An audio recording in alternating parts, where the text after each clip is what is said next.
Hello friends, అందరికీ స్వాగతం. ఈ మాడ్యూల్లో ఆప్షన్స్ బేసిక్స్ గురించి మనం కంప్లీట్గా తెలుసుకుంటాం.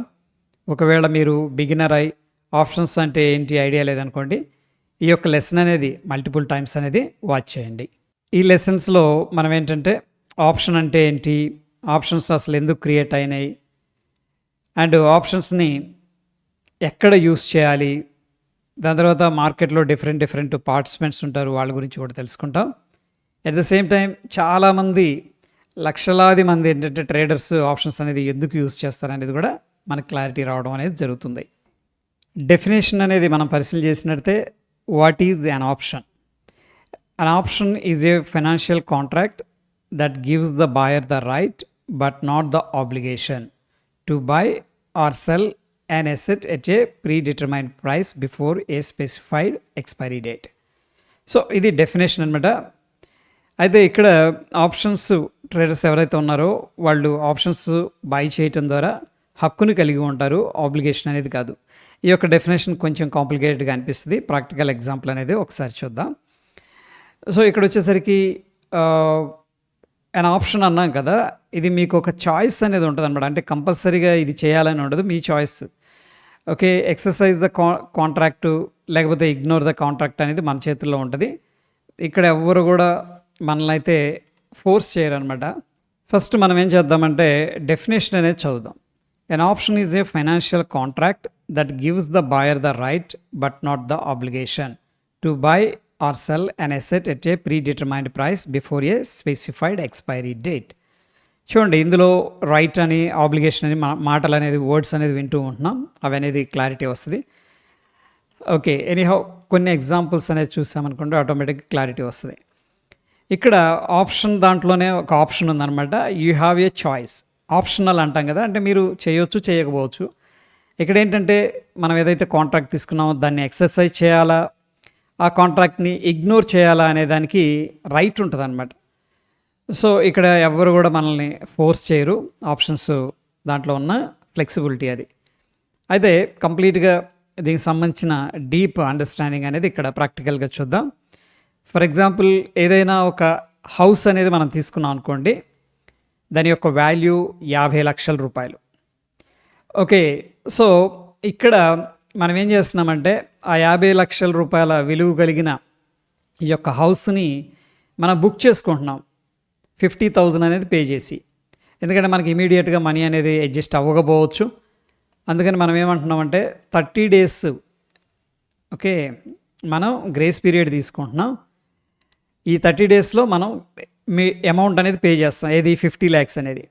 అయితే ఈ 30 days మన కోసం ఆ యొక్క హౌస్ అనే దాన్ని అట్టి పెట్టడానికి 50,000 అనేది మనం అమౌంట్ పే చేస్తున్నాం.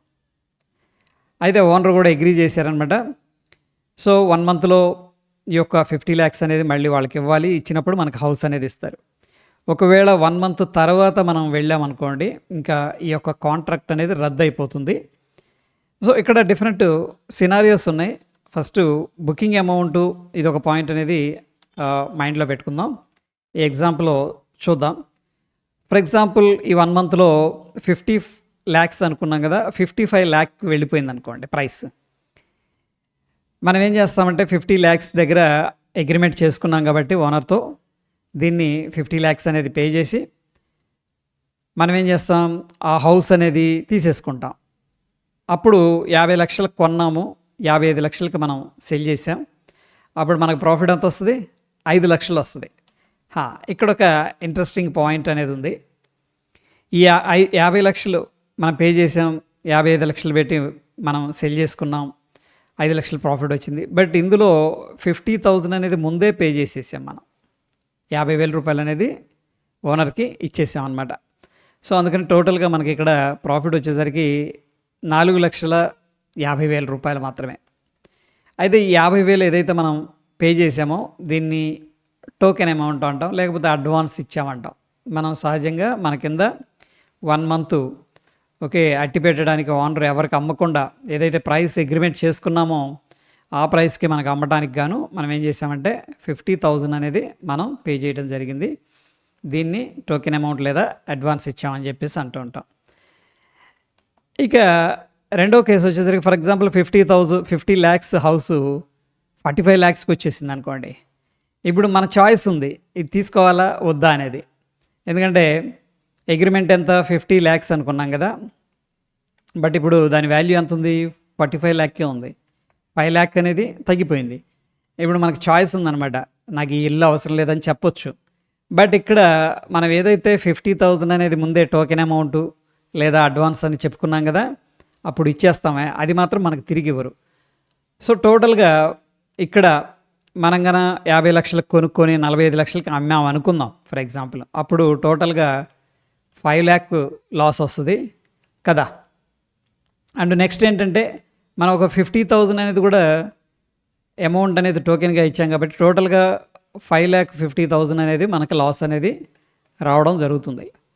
బట్ ఈ డీల్ అనేది నాకు అవసరం లేదని చెప్పేసి క్యాన్సిల్ చేసుకున్నాం అనుకోండి, అప్పుడు జస్ట్ 50,000 ఏదైతే మనం పే చేసామో టోకెన్ అమౌంట్ లేదా అడ్వాన్స్ అనేది ఇచ్చామో ఈ అమౌంట్ మాత్రమే మనం లాస్ అవుతాం.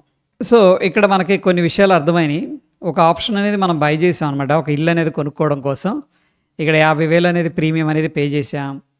ఈ టోటల్గా వర్త్ ఎంత 50 లక్షలు, కానీ అగ్రిమెంట్ చేసుకొని మనం 1 మంత్కి ముందే జస్ట్ 50,000 పే చేయటం ద్వారా ఆ 50 ల్యాక్స్ విలువ కలిగిన హౌస్ని మన కింద హోల్డ్ చేసామన్నమాట. ఆ 1 మంత్ కూడా మన కింద అట్లానే ఉంటుంది, అది ఎవరికి అమ్మరు.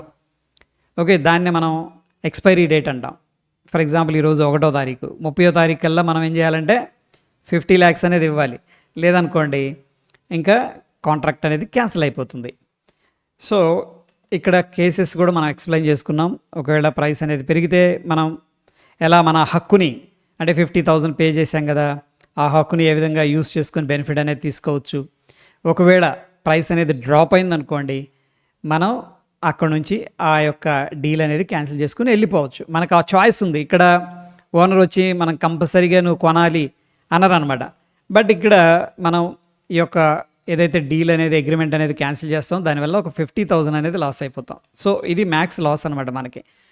అదే ఇక్కడ చూడండి, రైట్ అన్నాం, ఆబ్లిగేషన్ అన్నాం. సో ఇప్పుడు ఏదైతే మనం 50,000 అనేది ప్రీమియం పే చేసామో టోకెన్ అమౌంట్ వస్తుంది, దాని పేరు అగ్రిమెంట్ అమౌంట్ అనుకోవచ్చు, లేకపోతే ప్రీమియం అనవచ్చు. ఏదైతే పే చేసామో దానివల్ల మనకు హక్కు కలిగి ఉంటుంది. అంటే ఆ హౌస్ కొనాలా లేదా అనేది మన చాయిస్ అనమాట, ఓనర్ మనల్ని ఏం ఫోర్స్ చేయరు. సో ఆబ్లిగేషన్ అంటే కంపల్సరీగా తీసుకోవాలి అనేది ఆబ్లిగేషన్. సో ఇక్కడ ఏంటంటే మనం ఏదైనా ఒక ఆప్షన్ అనేది బై చేసినప్పుడు మనకు హక్కు కలిగి ఉంటుంది, ఓకే, ఆబ్లిగేషన్ మాత్రం ఉండదు అనేది ఒక క్లారిటీ రావడం జరిగింది. ఇక స్టాక్ మార్కెట్ ఎగ్జాంపుల్ కూడా మనం పరిశీలన చేసినట్లయితే నిఫ్టీ 50 అనేది 25,000 దగ్గర ట్రేడ్ అవుతుంది అనుకుందాం, 25,000 దగ్గర. 25,000 కాల్ ఆప్షన్ అనేది 100 రూపీస్ దగ్గర నేను బై చేశాను. చూడండి, ఇక్కడ కంప్లీట్గా మనం నిఫ్టీని బై చేయట్లేదు, you are buying the right, not the Nifty itself. అంటే ఇందాక మనం హౌస్ని కొన్నామా, 50 లక్షలు పెట్టి ఒకటేసారి కొనలేదు, జస్ట్ 50,000 అనేది ఇచ్చి 50 లక్షల విలువ కలిగిన హౌస్ని మనం ఏ విధంగా అయితే మన కింద హోల్డ్ అనేది చేసామో, అంటే మన గ్రిప్లో ఉందన్నమాట అది. అట్లాగని ఇక్కడ నిఫ్టీ 50 అనేదాన్ని మనం కంప్లీట్గా కొనకుండా ఆప్షన్ అనేది యూస్ చేసుకొని ఆ పెద్ద కాంట్రాక్ట్ని మన కింద హోల్డ్ చేస్తున్నాం అనమాట. ఇక్కడ ఇందాకేమో 50,000 అనేది టోకెన్ అమౌంట్ ఇచ్చాం కదా ప్రీమియము, లేకపోతే ఈ కేసులో 100 రూపీస్ అనేది చెల్లిస్తున్నాం. సో ఇక్కడ 100 రూపీస్ అనేది మనం పే చేయడం వల్ల ఈ నిఫ్టీని మనం రైట్ని కలిగి ఉంటాం. ఫర్ ఎగ్జాంపుల్ ఇప్పుడు 25,500కి వెళ్ళిపోయింది అనుకోండి నిఫ్టీ, మనం ఎక్కడ అగ్రిమెంట్ చేసుకున్నాం 25,000 దగ్గర కొంటామని చెప్పేసి కదా. ఇప్పుడు 500 పైకి వెళ్ళింది కాబట్టి మనకి ఇది ప్రాఫిట్ వస్తుంది. ఎన్ని పాయింట్లు ప్రాఫిట్ వస్తుంది, 25,000 దగ్గరది మనం కొంటే 25,500కి వెళ్ళిందంటే యాక్చువల్గా రావాల్సిన అమౌంట్ 500 పాయింట్స్ అనమాట. సో ఇక్కడ మనం ఆల్రెడీ 100 రూపీస్ అనేది పే చేసాం కాబట్టి 100 రూపీస్ అనేది తీసేయాలి. ఓకే, సో టోటల్గా 400 రూపాయలు మనకి ప్రాఫిట్ అనేది రావడం జరుగుతుంది. నిఫ్టీ కానీ ఏదైనా ఇండెక్స్ ఓకే ఆప్షన్స్లో ట్రేడ్ అవుతుందంటే డెఫినెట్గా అది లాట్లో ట్రేడ్ అవుతుంది. నిఫ్టీ 50లో లాట్ సైజ్ వచ్చేసరికి 65 అనమాట. సో 65 × 400 ఏదైతే ఉందో ఇది మన ప్రాఫిట్. ఫర్ ఎగ్జాంపుల్ నిఫ్టీ 25 దగ్గర ఉన్నప్పుడు కాల్ ఆప్షన్ బై చేసాం. ఫర్ ఎగ్జాంపుల్ అనుకుందాం 24,000కి వెళ్ళింది, ఏకంగా 1000 పాయింట్లు పడిపోయింది. సో ఇప్పుడు తక్కువకు వస్తుంది 24,000కి నిఫ్టీ, 25,000కి మనం కొంటామా, కొనం. ఇప్పుడు ఏంటంటే ఈ యొక్క కాంట్రాక్ట్ని మనం ఏం చేస్తాం, మనకు అవసరం లేదనమాట. ఇప్పుడు నిఫ్టీ చాయిస్ ఉంది మనకి, ఆప్షన్స్ రైట్ అనేది కలిగి ఉన్నాం. ఆప్షన్స్ ప్రీమియం అనేది పే చేయడం ద్వారా సింప్లీ మనం ఏంటంటే బయటికి వెళ్ళిపోవచ్చు. అయితే ఇక్కడ మనకి లాస్ ఎంత వస్తుందంటే జస్ట్ 100 రూపీస్. ఇది మాత్రం తిరిగి రాదు. సో ఇక్కడ ఇన్స్టెడ్ మనం 25,000 దగ్గర కొనుక్కొని అగ్రిమెంట్ ప్రకారం 24,000 దగ్గర అమ్మితే 1,000 రూపీస్ లాస్ వస్తుంది యాక్చువల్గా. బట్ ఇక్కడ ఆప్షన్స్ మనం బై చేయడం ద్వారా ఇది ఈ యొక్క కాల్ ఆప్షన్ అనేది 100 రూపీస్ లాస్తో బయటకు వచ్చేస్తున్నాం అనమాట. నెక్స్ట్ ఆప్షన్స్ అనేది ఎందుకు క్రియేట్ చేయబడ్డాయి అన్న విషయానికి వచ్చేసరికి హెడ్జింగ్ పర్పస్ అనేది ఆప్షన్స్ని క్రియేట్ చేయడం జరిగింది. Options were originally created for hedging. Purpose ఏంటంటే రిస్క్ అనే దాన్ని తగ్గించుకోవడం కోసం అనమాట. హెడ్జింగ్ పర్పస్ అనేది మాత్రం ఆప్షన్స్ అనేది రావడం జరిగింది.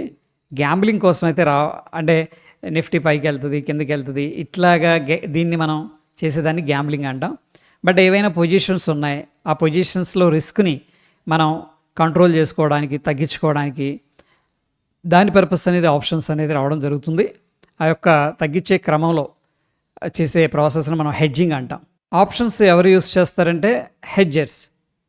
వీళ్ళ ఇంటెన్షన్ ఏంటంటే వాళ్ళ యొక్క పెట్టుబడి ఏదైతే ఉందో దాన్ని ప్రొటెక్ట్ చేసుకుంటూ ఉంటారు. ఎందుకంటే ఒక్కొక్కసారి బ్యాడ్ న్యూస్ అనేది మార్కెట్లోకి ఎంటర్ అవుతూ ఉంటుంది. ఓకే, అప్పుడు చాలామంది పెద్ద పెద్ద ఇన్వెస్టర్స్ ఏంటంటే లక్షల కోట్లు, వేల కోట్లు, వందల కోట్లు అనేది స్టాక్ మార్కెట్లో ఇన్వెస్ట్మెంట్ అనేది చేస్తూ ఉంటారు. సో ఏదైనా వారు జరుగుతుంది, మార్కెట్ నెగిటివ్గా రియాక్ట్ అవుతుంది, అటువంటప్పుడు వాళ్ళ యొక్క అమౌంట్స్ని అంటే ఇన్వెస్ట్మెంట్స్ని ప్రొటెక్ట్ చేసుకోవడం కోసం ఈ ఆప్షన్స్ అనేది యూస్ చేస్తారు. అట్లా యూస్ చేసే వాళ్ళని హెడ్జర్స్ అంటాం. నెక్స్ట్ స్పెక్యులేటర్స్ ఉంటారు.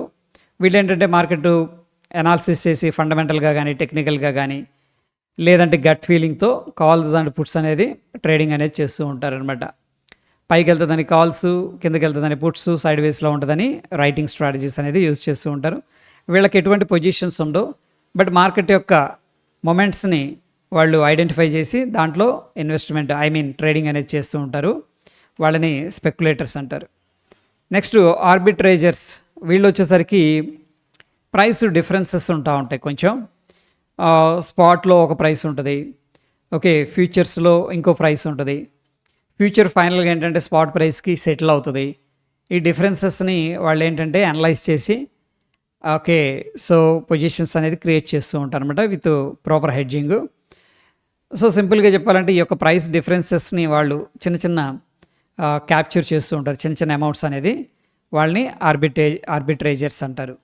ఇక అడ్వాంటేజెస్ వచ్చేసరికి ఆప్షన్స్ ట్రేడింగ్లో చాలా తక్కువ క్యాపిటల్ అనేది అవసరం అవుతుంది.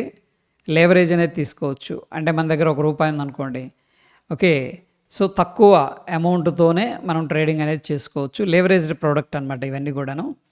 లిమిటెడ్ రిస్క్ ఉంటుంది ఆప్షన్స్ బయర్స్కి. మల్టిపుల్ స్ట్రాటజీస్ అనేది ఉన్నాయి, చాలా స్ట్రాటజీస్ ఉన్నాయి. మార్కెట్ పెరుగుతున్నప్పుడు ప్రాఫిట్స్ తీసుకోవచ్చు, మార్కెట్ పడిపోతున్నప్పుడు ప్రాఫిట్స్ తీసుకోవచ్చు, మార్కెట్ సైడ్ వేస్లో ఉన్నప్పుడు కూడా ప్రాఫిట్స్ అనేది ఎర్న్ చేయడానికి డిఫరెంట్ స్ట్రాటజీస్ ఉన్నాయి. So these are all advantages అనమాట ఆప్షన్స్ ట్రేడింగ్లో. రిస్క్ ఫ్యాక్టర్స్ వచ్చేసరికి ఆప్షన్స్ హై రిటర్న్స్ ఏ విధంగా అయితే జనరేట్ చేస్తాయో at the same time high losses అనేది కూడా జనరేట్ చేస్తూ ఉంటాయి అన్నమాట. సో ఇందులో ఎడ్యుకేషన్ ఉండాలి, ప్లస్ రిస్క్ మేనేజ్మెంట్ ఉండాలి. నాకు అన్నీ తెలుసు, నేను రిస్క్ మేనేజ్మెంట్ చేయనంటే కుదరదు. లేకపోతే నాకేం తెలియదు, రిస్క్ మేనేజ్మెంట్ మాత్రమే తెలుసు అంటే కూడా కుదరదు. ఇక్కడ నాలెడ్జ్ ఉండాలి, అంటే అవి ఎలా ఫంక్షన్ అవుతాయి అని చెప్పేసి. నెక్స్ట్ రిస్క్ మేనేజ్మెంట్ అనేది కూడా ఫాలో అవ్వాలి. ఎప్పుడైతే ఈ రెండు ఫాలో అవడం అనేది జరుగుతుందో అప్పుడు రిస్క్ తగ్గించుకొని రివార్డ్ వైపు ట్రావెల్ చేయడం అనేది జరుగుతుంది. సో టోటల్గా మనకు అర్థమైంది ఏంటంటే ఆప్షన్ అనేది ఒక కాంట్రాక్టు, బయర్స్కి రైట్ ఉంటుంది. ఓకే, సో బయర్స్ ఏంటంటే ఓన్లీ ప్రీమియం అనేది పే చేస్తారు, సెల్లర్స్ ఏమో ఆబ్లిగేషన్ ఉంటారు. సో ఎలాగ ఆబ్లిగేషను అంటే ఇందాక 50 lakhs హౌస్ అనేది మనం 50,000 అనేది టోకెన్ అమౌంట్ ఇచ్చి లేదా ప్రీమియం అనేది పే చేసి ఆ యొక్క హౌస్ని మన అధీనంలో పెట్టుకున్నాం 1 month. ఆ 1 monthలో ఫర్ ఎగ్జాంపుల్ 50 లక్షలది ₹1,00,00,000 అయింది అనుకోండి, అయినప్పటికి కూడా వీళ్ళు 50 లక్షలకి మనం ఇచ్చేయాలి మనకి వీళ్ళు. సో వాళ్ళు అందుకే ఆబ్లిగేషన్ ఉంటారనమాట. ఇప్పుడు వెళ్ళి నేను ₹1,00,00,000 అయింది కదా, నాకు ఈ ఇల్లు కావాలంటే కంపల్సరీగా వాళ్ళు ఇవ్వాలి. వాళ్ళు నో చెప్పడానికి ఆస్కారం లేదు. కానీ ఈ ఇల్లు తీసుకోవాలా లేదా అనేది నా చాయిస్ అనమాట. అందుకని ఇక్కడ బయర్ ఏమో రైట్ కలిగి ఉంటాడు, హక్కు, సెల్లర్ ఏమో ఆబ్లిగేషన్ కలిగి ఉంటారు. ఆప్షన్స్ ఏంటంటే హెడ్జింగ్ పర్పస్ అనేది క్రియేట్ చేయడం జరిగింది. నెక్స్ట్ లెసన్లో కాల్ ఆప్షన్ అంటే ఏంటి, పుట్ ఆప్షన్ అంటే ఏంటి అనేది క్లియర్గా తెలుసుకుందాం. Real examples and practical understanding అనేది కూడా మనకి అర్థమవుతుంది.